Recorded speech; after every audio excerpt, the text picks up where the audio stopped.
L'immobilier sans frontières, l'émission du World Property Business Club en partenariat avec Agence Étoile.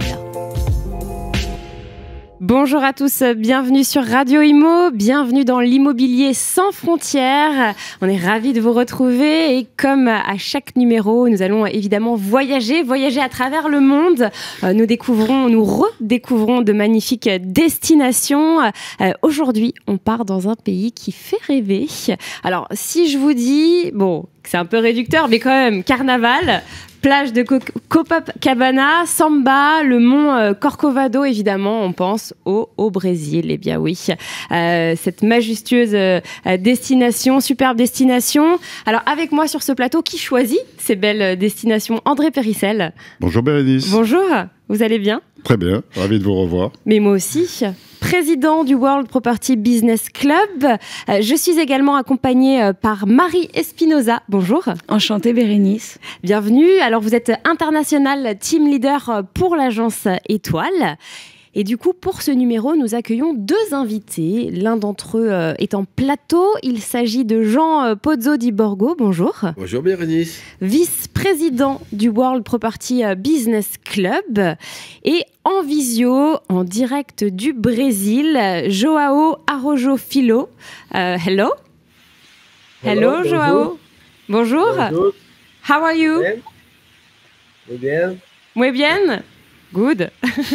Bon, CEO, alors je vais peut-être dire son titre sans l'accent, je peux essayer, un CEO du Club International do Mercado Imobiliário. Immobiliario, voilà, c'est ça, c'est à peu près ça. Bon, alors vous l'avez compris. Simi, voilà. Et vous l'avez compris, Marie nous fera la traduction. En tout cas, une belle émission. C'est parti pour l'immobilier sans frontières avec, pour spécial, Brésil. L'actualité du World Property Business Club. Et on débute avec l'actu du jour. André, on parle de la France. Notre pays conserve-t-il son attractivité en Europe? Eh bien oui, c'est EY qui mesure l'attractivité des pays européens. Et pour la 3e année consécutive, la France reste en première position. Première destination européenne pour les investissements étrangers. Donc la France maintient son cap malgré la crise sanitaire et la guerre. Ouais. Un petit bémol, c'est que la France, dans les investissements immobiliers, emploie moins de salariés qu'en Grande-Bretagne et en Allemagne. C'est-à-dire que les investissements étrangers en France produisent moins d'emplois que dans d'autres pays. Alors, des challenges pour la France, évidemment, 5 priorités: se transformer, innover, fiscalité, faire du Made in France et aussi bien améliorer les compétences des travailleurs français pour l'étranger et la transition écologique. Alors on a aussi un nouvel observatoire qui s'est créé par la FNAIM du Grand Paris, c'est l'observatoire de l'attractivité du Grand Paris. Oui. C'est vrai. Avec divers critères, les équipements, la vie sociale, la sécurité, etc.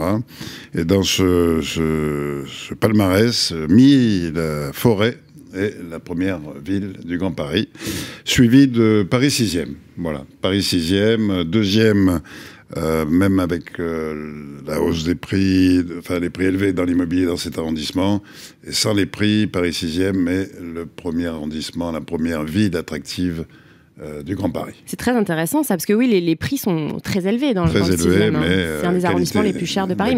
La qualité de vie l'emporte. Bien sûr, et puis c'est un magnifique arrondissement aussi, le 6e, avec de très beaux lieux. Et très central, et on se rend partout à pied. Et... C'est vrai. Oui, c'est un poème. Alors Marie, justement, on va prendre la destination du Brésil avec vous. Est-ce que vous pouvez nous parler de l'attractivité de ce pays, le Brésil ? Écoutez, moi j'étais ravie d'entendre votre introduction tout à l'heure et de voir que c'était un pays qui, dans l'imaginaire collectif des Français, fait rêver. Et ça me fait vraiment plaisir d'entendre ça, parce que moi, c'est un pays dans lequel j'ai vécu et donc que je connais vraiment bien de l'intérieur. C'est un pays avec beaucoup de clivages aussi, évidemment, et avec vous avez parlé de l'aspect flamboyant. Il y a un aspect aussi qui peut retenir ou freiner des investisseurs, je pense. Ce serait l'aspect sécuritaire. Oui. Peut-être qu'on diabolise aussi beaucoup. Je crois, vous savez, les médias, il ne faut pas écouter tout ce qui se dit. C'est pareil en France. Hein, voilà, c'est ça. Enfin, je vais vous dire, à Paris, il m'est arrivé des choses. Au Brésil, mais je m'est rien arrivé. Oui. Donc, bon, voilà, il faut aussi remettre les choses. Je crois que ce que je voudrais, c'est enlever la diabolisation de la violence et tout ça. Oui, ça existe, évidemment, mais pas plus que dans certaines de nos banlieues ou ailleurs. Donc, ils sont peut-être plus armés, quand même, si on peut temporiser. Mais voilà, ensuite, c'est un pays qui est très attractif parce que, vous l'avez souligné, il y a des paysages extraordinaires, il y a une diversité. Bon, c'est un pays-continent, quasiment. Donc, il y a une attractivité culturelle musicale. Il y a un cinéma aussi qui est très intéressant. Ça bouge, il y a des restaurants, il y a des boîtes de nuit, voilà, c'est vrai que c'est partout, on est dans le mouvement, on est dans quelque chose de très gai qui est très attractif. Évidemment, on a envie de ça peut-être quand on sort de nos frontières. Est-ce que le climat aussi attire les investisseurs, attire les touristes, attire du monde au Brésil ? Le côté tropical, je pense, oui, forcément. Il y a le côté le sable blanc, les palmiers, le soleil, la caipirinha. Voilà, je pense que tout ça, on a tous envie. C'est ce qui fait rêver, quoi, dans la plage, dans tout ça. Et c'est vrai qu'au Brésil, c'est un rêve qui reste accessible, surtout pour nous autres Européens. Voilà, je crois que la maison du bout du monde au Brésil, elle est encore possible si on s'y prend maintenant. On est aussi dans un pays où la langue est facile d'apprentissage. Quand on est français, quand on est latin, c'est très facile de s'adapter au Brésil. C'est le portugais qui est la langue nationale au Brésil. Tout à fait. Mais bon, le portugais, quand on est français, quand on a quelques notions d'espagnol ou qu'on a juste fait un peu de latin, enfin, je veux dire, ça s'apprend très vite. C'est très facile, oui. Et c'est une langue qui est chantante, qui est très agréable. Donc, je crois que tout ça... après, pour revenir à des choses plus terre à terre, aujourd'hui, l'attractivité du Brésil, c'est une grande variété de produits, que ce soit dans les villes ou dans les campagnes ou au bord de mer, et la possibilité pour les investisseurs étrangers d'obtenir un golden visa à partir de, ça dépend des États, mais enfin en gros à partir d'un investissement de 300 000 €. D'accord. Et on peut obtenir quand même un visa permanent, puis au bout de 5 ans, une nationalité. Donc voilà, il y a des ponts qui sont ouverts aujourd'hui. Donc acheter un bien supérieur à 300 000 €, ça nous donne un visa en gros permanent. Et puis après, au bout de 5 ans, on peut avoir la nationalité brésilienne. C'est très intéressant. Tout à fait. Ça. Voilà, mais ça se fait dans plein d'autres pays. Il faut le savoir puisqu'on est là pour parler de l'international.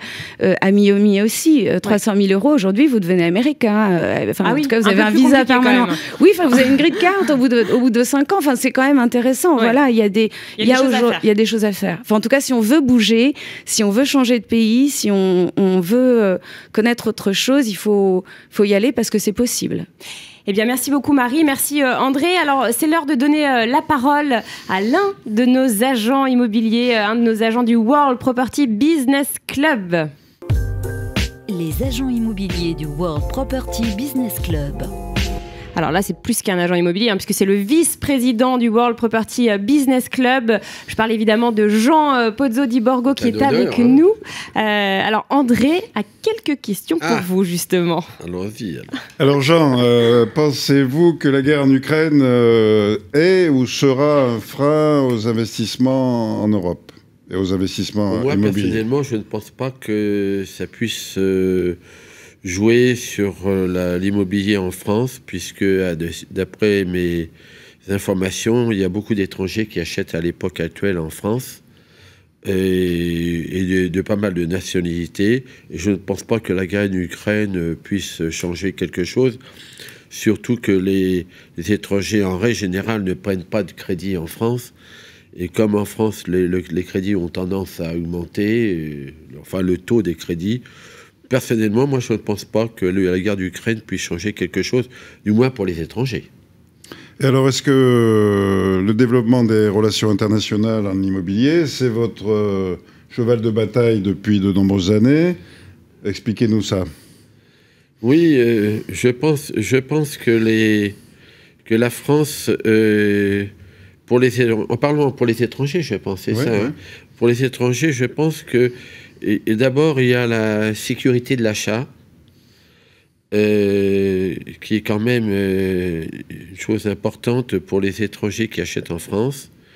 La diversité des lieux où ils peuvent acheter, c'est-à-dire il n'y a pas uniquement que Paris, hein, il y a le sud de la France, il y a la Bretagne, ainsi de suite. Et la possibilité, apparemment, dans l'immobilier, surtout en France, de pouvoir acheter et d'envisager souvent une plus-value lors de la revente, s'ils désirent revendre. Hein. Ce qui est quand même, pour les étrangers, un pays qui est quand même sûr au point de vue immobilier et surtout de sécurité pour investir, s'ils investissent, voilà. Enfin, moi, alors, les investisseurs étrangers reviennent-ils sur le marché français en 2022 ? Eh bien, je répondrai suivant ce que j'ai dit auparavant. Hein, oui, bien sûr. Hein, bien sûr. On a connu des problèmes en France, mais ça s'est toujours résolu et je pense que les étrangers ont intérêt à acheter en France, à mon avis. Et les agents immobiliers sont-ils assez, à votre avis, assez impliqués sur le marché international ? Alors là, je suis un peu plus sceptique,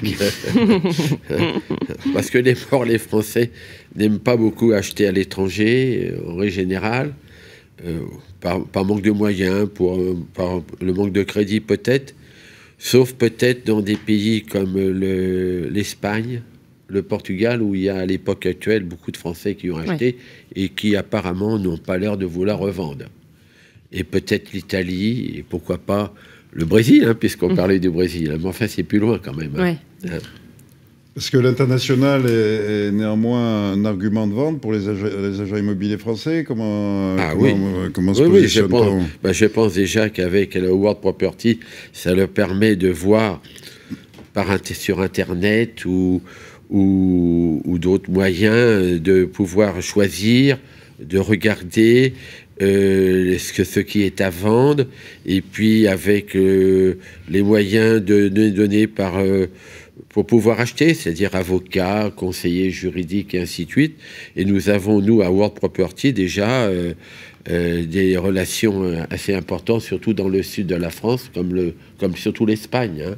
L'Espagne et le Brésil. Et le Brésil, et puis le Portugal aussi. Et la Grèce. Moi, je pense qu'on s'ouvre de plus en plus sur le monde, que le monde, il est de plus en plus petit et que la génération qui avance, elle sera peut-être moins sceptique et de partir. Et justement, je crois qu'une des raisons qui pourrait inciter des Français à partir, c'est l'attractivité du prix de l'immobilier ailleurs aussi. Aussi, oui.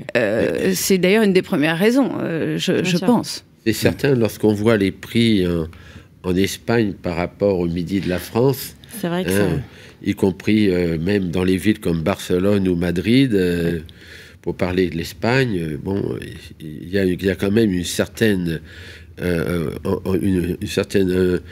comment je vais dire, une envie des Français d'acheter à l'étranger pour la bonne raison suivante, c'est le prix. Hein. Bien sûr. Et aussi des conditions fiscales qui peuvent être plus avantageuses. Et notamment aussi, on n'y pense pas toujours, sur les droits de succession. Aujourd'hui, vous achetez un appartement à Prague, si demain vous décédez, votre enfant, il en héritera pleinement, vous n'aurez pas de droit de succession à payer.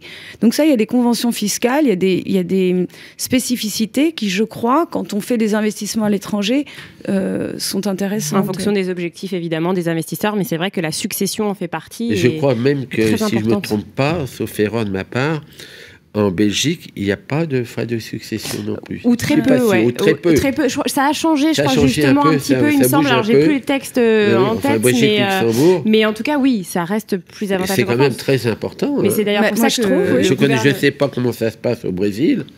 Mais les frais de succession en France... C'est d'ailleurs pour ça que le gouvernement a promis qu'il allait se pencher dessus. On va voir ce que ça donne. En même temps, c'est ça qui fait vendre les maisons. Parce que c'est parce que les familles ne peuvent pas payer les frais de succession, souvent qu'elles sont obligées de vendre quand même leur maison familiale.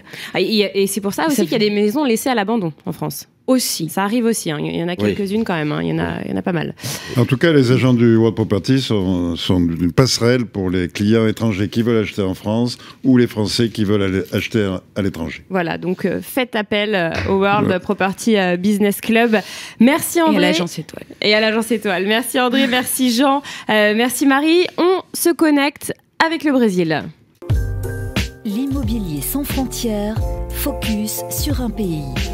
Et nous retrouvons João Araújo Filho, CEO du Club international do Mercado Imobiliário. Presque ça. Hein. Est-ce que... Hello, João. How are you? Hello. Yeah. Welcome to our show. We are happy to welcome you. Can you hear us? Yes? Sim. Sim. Marie? Bom dia. Bom dia. Bom dia.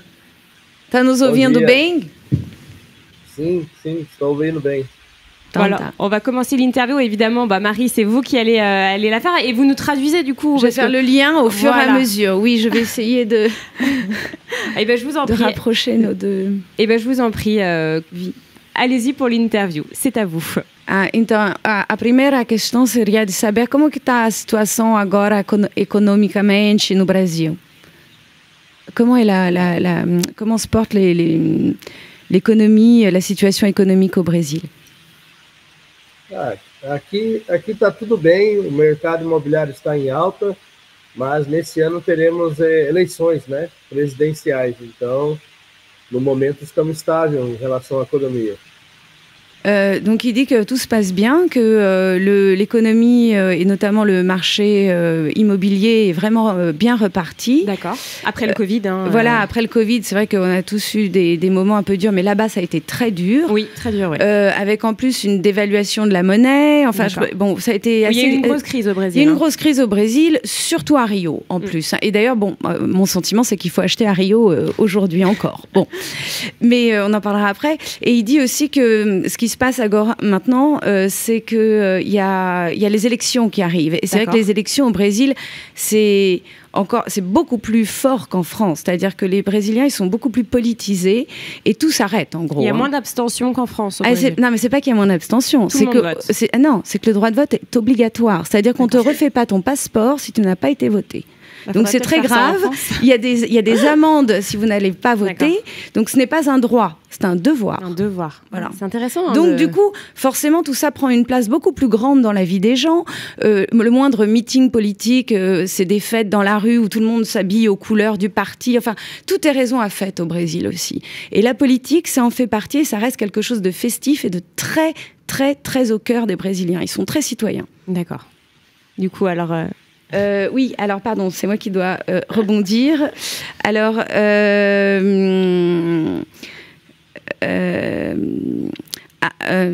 você tem uma ideia dos investidores estrangeiros no Brasil?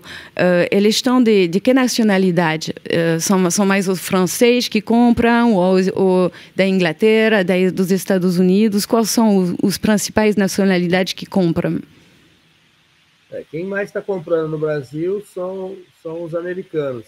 Mas, como a nossa moeda está muito desvalorizada, né, então muitos brasileiros que moram em outros países estão comprando no Brasil. Por exemplo, o dólar está 5 para 1. Então, tem muitos brasileiros que moram na Flórida, né? São 250 mil brasileiros que estão morando hoje na Flórida. Então, quem está morando lá, 100 mil dólares dá 500 mil reais. Reais é a moeda nossa aqui. Então quem está inverso hoje. Quem está morando fora é mais atrativo comprar agora no Brasil, especialmente se você tem dólares. É isso. Dólares ou euro também. Ou euro. Porque euro é 6 vezes a mais e dólar é 5 vezes a mais. Então, quem está morando aí, os próprios brasileiros que moram fora do país, né, fora do Brasil, estão investindo no Brasil por nossa moeda estar mais fraca. Alors, je posais la question à João. en fait, quels étaient les types d'investisseurs et de quelle nationalité, en gros, ils venaient. Et donc, ils disent qu'en fait, aujourd'hui, il y a beaucoup d'Américains. C'est la première nationalité qui investit au Brésil. Et il dit aussi un phénomène intéressant, c'est qu'il assiste aussi au retour d'une diaspora brésilienne qui était partie, notamment il y a 250 000 Brésiliens à Miami, qui ont fait leur vie ailleurs et qui d'un coup reviennent au Brésil et réinvestissent dans leur propre pays. Pourquoi ? En fait, donc on en a parlé, le real est donc la monnaie brésilienne, et c'est vrai que c'est une monnaie qui a tendance à fluctuer. Et forcément, quand on joue sur 20%, 30%, voire 40%, c'est pas pareil sur le pouvoir d'achat qu'on a avec les euros ou avec le real. Il y a... En 2018, quand j'étais au Brésil voir mes parents, tout était hors de prix pour nous autres Français avec des euros, mais hors de prix. Un taxi, c'était plus cher que Paris, je vous le dis. Franchement, c'était hors de prix. Et là, la monnaie a dévalué. Et donc, ça redevient quand même beaucoup plus accessible. Donc, les Brésiliens reviennent. Et les Brésiliens et tous ceux qui ont des monnaies fortes, donc avec de l'euro ou du dollar, ça devient très intéressant. Et aussi, je pense que quand on est investisseur immobilier, c'est un point à prendre à l'étranger, c'est vraiment un point à prendre en compte, c'est la monnaie. Où on investit sur une monnaie stable, comme un dollar, ou alors justement on joue aussi sur la valorisation d'une monnaie. Et quand on achète sur une monnaie comme aujourd'hui, qui est très très basse, on a quand même de fortes chances pour que la monnaie remonte et que quand on revend notre bien, il n'y a pas de plus-value sur certains pays aussi à la revente, ce qui n'est pas le cas en France. On parlait des plus-values françaises, mais ici on est taxé. D'accord. Voilà. Est-ce que vous pouvez demander du coup à João qu'il nous parle un petit peu de son association, du club international do Mercado Imobiliário? Então, você pode explicar para a gente o que é o CIMI? Como que você pode explicar essa organização e o que ela faz? Bom, o CIMI é o Clube Internacional do Mercado Imobiliário. Então, nós reunimos algumas lideranças em outros estados do Brasil e assim conseguimos trocar experiências, nos capacitar e fazer nossas missões internacionais, como nós nos encontramos lá em Dubai. O CIMI organizou um stand e alguns brasileiros divulgaram suas oportunidades, cada em seu estado. Né? Tá. En fait, si vous voulez, le CIMI, c'est l'équivalent de la FNAIM pour nous, mais international. Donc, en fait, ce serait l'équivalent ou du World Property Business Club ou de ce qu'on appelle la FIAPSI. Et en fait, si vous voulez, c'est une organisation qui permet justement de resserrer les liens entre les différents pays. C'est une association de professionnels, en fait. Et qui s'aident entre eux ou qui se mettent en contact entre eux pour faire... dans tout le Brésil. Hein. Dans le monde entier. Dans le monde entier. En fait, si vous voulez, la FNAIM, ce serait national et la FIAPSI, c'est la représentation de cette FNAIM internationale. Et là, c'est pareil avec le Brésil, c'est vraiment l'association professionnelle des immobiliers, des agents immobiliers, mais liés aux investissements et à l'international. D'accord. Est-ce que João peut nous parler d'immobilier un peu plus en général au Brésil, l'immobilier en général, les tendances du moment? Então, João, você pode falar, por exemplo, aqui na França, todo que era cidade abaixou o preço e todo que era mais perto do mar ou mais perto do campo, aí aumenta bastante, porque as pessoas da cidade queriam fugir da cidade e ir para um lugar mais tranquilo. Aí, você observou o mesmo fenômeno nas cidades brasileiras ou não? Na verdade, depois da pandemia, muitas pessoas acabaram comprando imóveis para ter a sua maior privacidade. Por exemplo, pessoas que moravam em apartamento querendo morar em casas, né? Por causa que tem um espaço que pode conviver com suas famílias mais tranquilo, né? Então a gente teve esse aumento. Mas em questão de valorização, todo mundo quer comprar o seu imóvel próprio, né? Mais que antes. Mais que antes. Saíram do aluguel para comprar um imóvel próprio. As linhas de financiamentos aqui no Brasil estão ótimas para as pessoas adquirirem imóveis. Né? Ah, é? Isso é uma novidade também, que no tempo era muito complicado ter, né, crédito. Tá, então vou traduzir agora.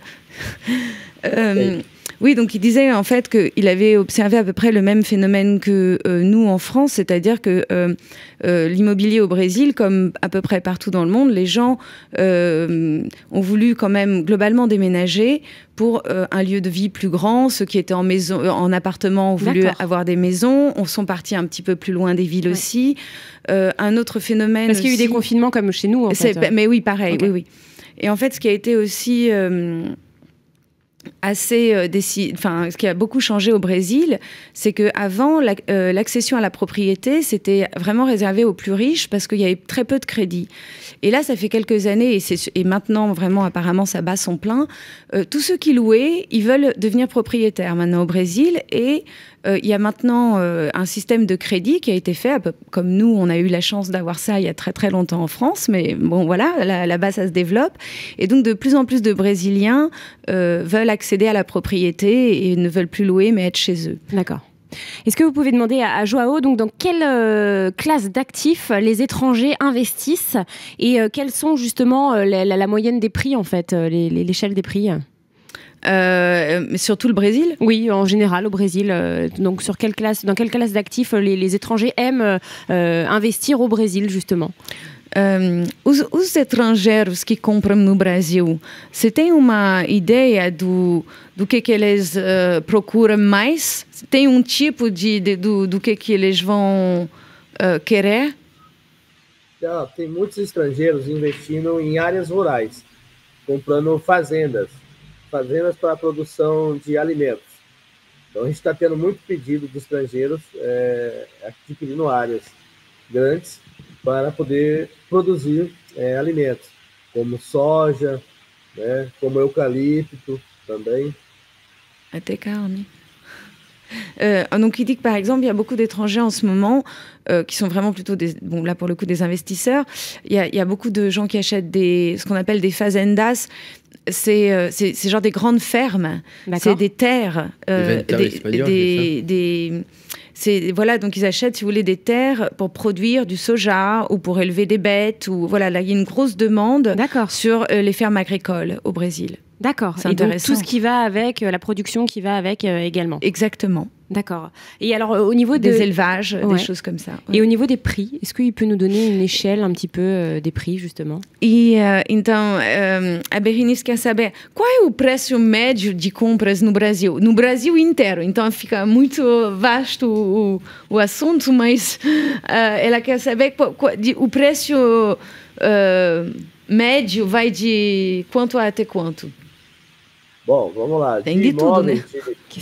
De imóveis de alto padrão, para vocês imaginarem da seguinte forma: 1 milhão de euros vai dar aproximadamente aqui 6 milhões de reais. Você compra uma boa propriedade, tanto seja o imóvel como o apartamento.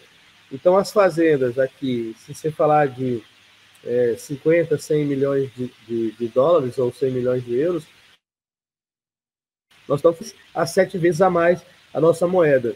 Então, a procura hoje está mais voltado a indústrias e áreas rurais pelo fato da nossa moeda ser 5 vezes ou 6 vezes a menos do que a moeda estrangeira, seja o euro ou ao dólar, né? Oui, en fait, il dit que le fait que toujours que cette monnaie soit vraiment plus basse, voilà, aujourd'hui... tout ce qu'on achète là-bas coûte 6 fois moins cher, c'est-à-dire que oui, forcément, 1 euro, 6 reais, donc ça permet d'avoir de toute façon beaucoup plus de mètres carrés. Il dit qu'il ne pourrait pas donner un prix comme ça parce qu'en fait, ça dépend des régions, ça dépend tellement des régions et je pense que sincèrement, ça doit aller de 300 € le mètre carré si vous êtes dans le fin fond paumé de l'Amazonie, dans une petite ville où il n'y a pas l'eau, l'électricité. Enfin, vous voyez, il y a tellement... C'est un continent qui est tellement vaste, avec des régions qui sont si peu développées. Dans le Sertão, par exemple, je pense que ça vaut pas grand-chose. Après, si vous êtes en front de mer, sur la plage à Rio de Janeiro, à Ipanema, c'est un prix. À Copacabana, ça va être un autre. Mais disons qu'aujourd'hui, par exemple, au Brésil, à Rio de Janeiro, à Leblon, qui est le quartier le plus cher, Leblon touche Copacabana sur la plage, dans un bel immeuble. On va être, comme à Paris, je dirais autour de 8-10 000 euros du mètre. D'accord. Voilà. Mais on peut trouver aussi en front de mer à Copacabana à 4 000, et là, ça devient intéressant. D'accord. Et alors, dernière question pour Joao. Est-ce que la demande, en général, concerne plus l'immobilier de loisirs ou l'investissement ? Non, là, ce qu'il me disait clairement, avant même que je lui pose la question, c'est que clairement, là, aujourd'hui, la demande, c'était de l'immobilier d'investissement et dans les industries ou dans l'agroalimentaire ou dans les terres. D'accord. Voilà, c'était vraiment des investisseurs purs. Ouais. D'accord, très intéressant. Donc, et dans les fermes, les tendances du moment. Ouais. Eh bien, merci beaucoup. Thank you very much, Joao. Obrigada para tudo. Estou à disposição aí, aguardando vocês aí, seus clientes, para investir aqui no Brasil, que está uma ótima oportunidade, pelo fato da nossa moeda estar um pouco mais desvalorizada. Portas abertas para vocês aqui no Brasil. Obrigada. João, donc João, il nous dit que les portes sont ouvertes au Brésil, qu'il est là pour nous accueillir, pour nous conseiller, et que c'est vraiment le moment.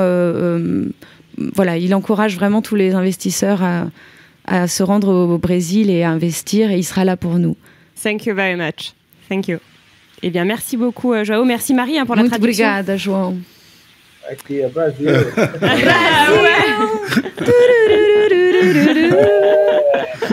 Magnifique, le drapeau brésilien. Bon, c'est le moment, après une interview haute en couleur, on va faire un point sur ce qu'il ne faut pas louper avec l'agenda. L'immobilier sans frontières, l'agenda.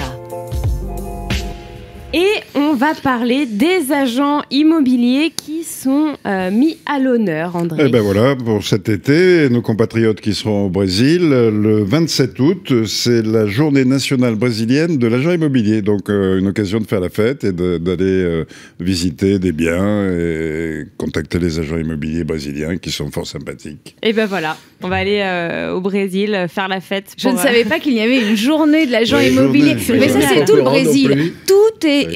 Tout est sujet à faire la fête, de toute façon. Il y a la fête de tout. Eh bien, merci beaucoup. Et là, c'est le moment de nous quitter. L'immobilier sans frontières, la conclusion. Et oui, toutes les bonnes choses ont une fin. Alors, André, avant de nous quitter, que peut-on retenir justement de ce numéro l'immobilier sans frontières spécial Brésil ?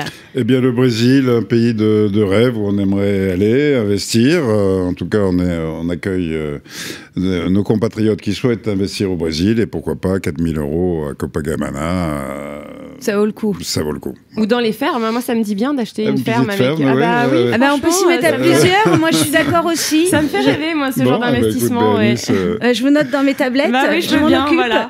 Bon, merci beaucoup, André Périssel. Merci, Marie Espinoza. Merci pour la traduction. Merci pour nous avoir fait redécouvrir le Brésil. Merci à nos deux invités en plateau, Jean Pozzo di Borgo, vice-président du World Property Business Club. Merci. Merci beaucoup. Et merci à Joao Araújo Filho. Thank you very much, João. Muito obrigada. Muito obrigada. Até já, meu amigo. Voilà, CEO du Club International do Mercado Imobiliário en duplex du Brésil. Cette émission est évidemment à retrouver en podcast sur notre site internet Radio Imo, sur notre application aussi, et sur toutes les plateformes de podcast. On se retrouve le mois prochain, bien évidemment, pour un prochain numéro de l'Immobilier sans frontières. À très bientôt. L'immobilier sans frontières, à écouter et télécharger gratuitement sur radio.imo.